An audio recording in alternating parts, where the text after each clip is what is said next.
तर ना आता मस्त मी अशी रेडी झाली आहे. ह्या वर्षी ना साडी वगैरे वेअर नाही केली, कारण की ना परी पण खूप त्रास देत होती आणि तिला पण म्हणजे ताप येत होता थोडा थोडा, असं मला वाटतंय. म्हणजे काय माहिती, वातावरण आता असं झालंय ना, नुसतं थंडी गारठं कधी ऊन काय पडतंय. पोरांना पण नुसतं हवामान बदलल्यामुळे नुसतं आजारी पडतात पोरं, आणि त्यामुळे ना काय माझं मन पण नव्हतं. तर मग मी साडी वगैरे काही घातली नाही, घेतले आपला ड्रेस घालून पटापटा आणि मग सगळं रेडी केलं, ताट वगैरे, आणि गेली मग खाली पूजा करायला. हे पण सोबतच होते, ह्यांनी घेतलेलं होतं तिला. तर घेतली पूजा करून. आणि हे पोरं बघा ना कशी मधी मधी मधी मधी, मला भीती वाटत होती की नारळ नको उडावा, नको पटकनी कपडे कसे हे होतात ना, हायवाले कपडे कसे पटकनी जळतात.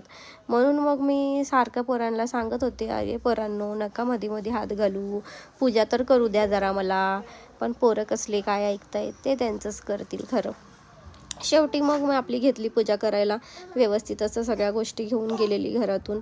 ह्यांना बोलली घ्या आता तुम्ही पण पूजा करून.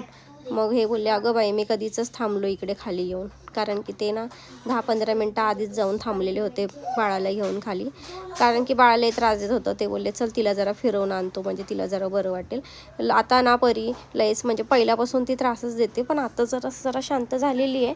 पण आता ना ती आजारी असली का लय चिडचिड करते, लय सगळ्यांना त्रास देते. तर मग तेच ते चिडचिडमुळेच मी काही साडी वगैरे वेअर केली नव्हती. तर बघा कशी चिटकूनच राहिलेली आहे माझ्याकडे.